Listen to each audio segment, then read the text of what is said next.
One thing very noticeable at these Worlds is the phenomenal support for the British team. It's always good to have as many supporters as possible, really. And yeah, the UK being relatively close to home for us, we've had really good support from everyone back home. It's been brilliant. There are Union Jack flags everywhere. It looks as though half the UK's come out here. Great support, and not only on race days but during the non-race days as well. It's like any sport. If you've got a good fan base behind you, and they're all the ski racing fans from home come over, and you know it really does help when they're on the side cheering for you. Most definitely. We're so lucky. The British team, out of all of the teams here, is by far the best. The camaraderie, just the support you get from everybody. The people you're competing with in the same class. Anything you need is, nothing's any trouble. And just all the families and the spectators that have come over to Tenerife. It's just been brilliant. Everybody mucks in and makes sure that you're as fit as you can be for the start of the race. That's the one thing the British team does have that the other nations don't necessarily seem to get. It's a great camaraderie, and everyone helps everyone out. There's a real togetherness of us. It's great for Mo, and it's great as a competitor to sort of feel loved and have everyone out here cheering your name. It's a real good feeling. There's been sort of 150, 160 British supporters and team members out here. The team morale and support has just been outstanding. Yeah, just been a fantastic week. We're just one big ski racing family, and it all works that way. We've been absolutely privileged to be here. The support from GB has been amazing. With the families out here, being in Tenerife as part of the holiday, it's just been amazing. Looking forward to a few days holiday and rest now afterwards. So how do the skiers and drivers compare the Atlantic Ocean conditions to that of what they used to back home in the UK? Very similar, really. I think the heat plays a big part. The conditions vary lap to lap. It's very inconsistent. You've got to concentrate all the time, and you just think you can have a good run, and then you'll find a bad leg. But we've kept our skier up all the time, which is counts for quite a bit, really. And you just got to keep working at it. You're always going to struggle to say beat the Aussies and the Americans. So if you can just hang on in there and and just do the best you can. It's good. You get different versatile water as you go around, so it's a bit different. Keeps you going, keeps you motivated. That's good. Out here, because it's obviously sort of more open ocean, it's a lot bigger swells rather than sort of close, real hard rough at home. But it's been pretty quick racing compared to what we thought with the bigger water it slows down a bit, but it's not really been the case. Very similar actually to skiing on the south coast, which is where we're from. Quite choppy conditions with some swell. The conditions have changed every day actually, but the last one being the flattest, but still very choppy and quick. The conditions are really good. Not too flat, choppy water. It's not just a boat race. Well, again, it's just the temperature, the sort of heat, the humidity. Conditions are very similar to the UK. We're just giving it our best shot with the heat and trying to hydrate all the time. I think this is a much more exposed coastline. I think it's got the Atlantic roll on it as well, and I think there's obviously stronger winds and local tides, and it is different to what we're used to. There's so much harder here, to be honest. A huge swell with a really bizarre kind of weird chop on top as well, which is really difficult to ski. Not really anything like we ski at home, to be fair, but yeah, it makes it a bit of a test and seems to level the field with everyone, so it's pretty good fun, I'd say. Here's like a swell with a chop. It's messy water, to be fair. When you train in Western, it's sort of your home water, so you know what it's going to be like. But out here is certainly different. Two people who were not expected to have such an active role this week were Jack Lynch and Richard Kirk. I've been reserved, so I haven't skied the first two races. So the third race was my first race. I wasn't expected to be called up to ski, but due to injury to Dave Sewell, I've had to step into his place. And to be honest, the guys, obviously I've seen the first two races and I could see what conditions were like, and to be on it, it was tough going. but we got round a good points for the team, so I'm pleased with that. I was only reserve, sort of thrown in at the last minute. Maybe wasn't as fit as I should be, so yeah, I haven't skied with the big boat as well. I only skied Formula 2 at home. Skiing Formula 1 here is completely different. Seem to be getting yanked over the front the whole time, but yeah, it's slowly getting better. I try to prepare exactly the same as I would if I was in the team, but the problem being is it's difficult to get anyone to sort of get any water time with. Obviously, you're only reserves, so no one really wants to spend too much time going out in the rough conditions. So we know what it's like at home. It's cold and wet and miserable. So I definitely haven't had enough ski time, but yeah, I've done everything in the gym I can and got as many skis as I can wherever I can. So yeah, I'm fairly well prepared, just not as much as I'd like to be. If we'd have been in the team, we would have been solidly training, probably getting on the water at least twice a week.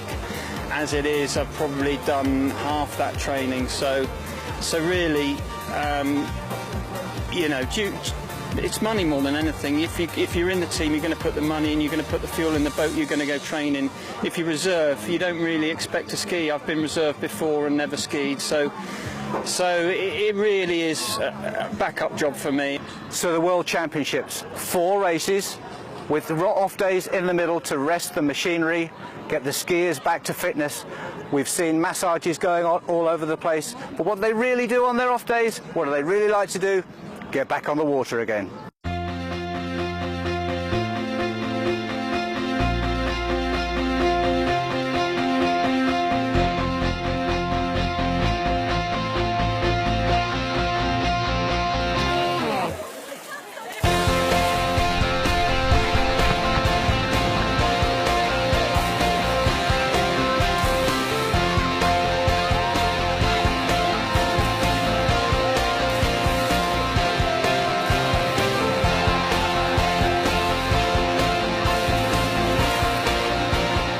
There are so many supporters here. It was a great idea to get the whole team together with the Team GB supporters.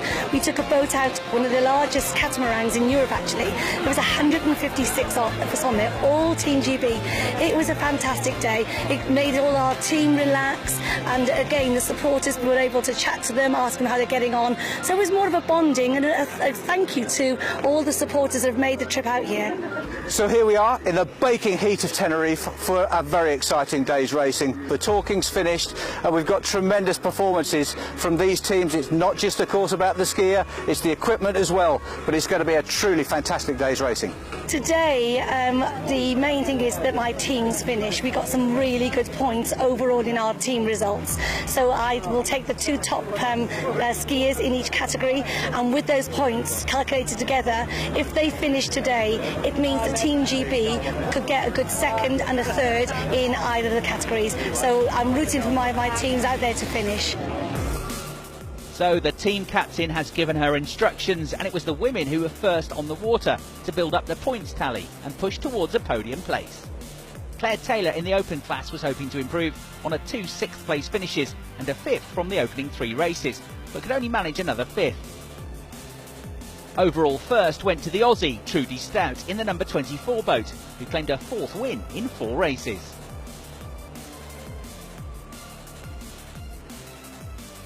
In the Formula 2 class, Georgina Robinson could only manage 11th in the final race and finished 10th overall in her category.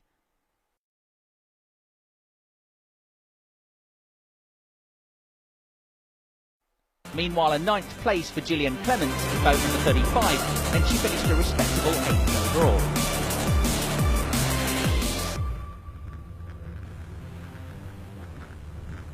On to the juniors, and young Sam Clark was 6th in the final race and 6th overall in the girls category. Plenty of experience earned for this 15-year-old, who still has another Worlds at junior level, so plenty of time for improvement. The 2 boys in the juniors category enjoyed another tussle, with Tom Smith being pulled by the 210 boat, hoping to overcome his narrow defeat to Ben Manchet in race 3. Ben has skied consistently well this week, and thanks to a 5th place in the final race, managed to get 5th in the overall rankings. While Tom Smith has improved as the week has gone on and clinched a very respectable 4th in race 4, but as he failed to compete in race 2, he could only manage 6th overall.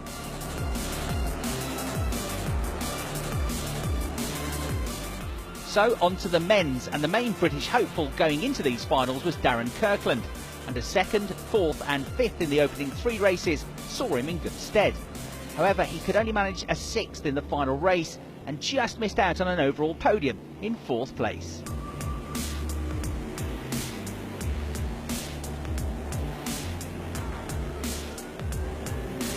It was fellow Brit James Cramphorn who finished just ahead of Kirkland in 5th. A great Worlds for James considering his early misfortune in the competition.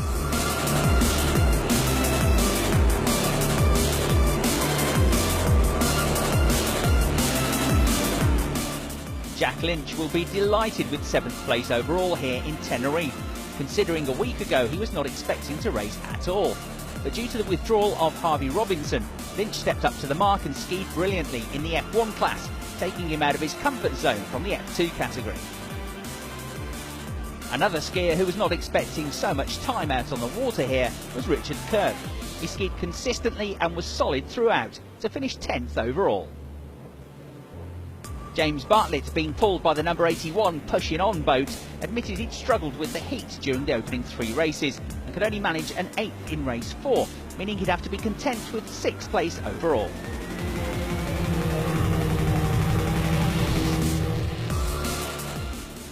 However, there was an individual podium for Team GB, and that went to Will Newland.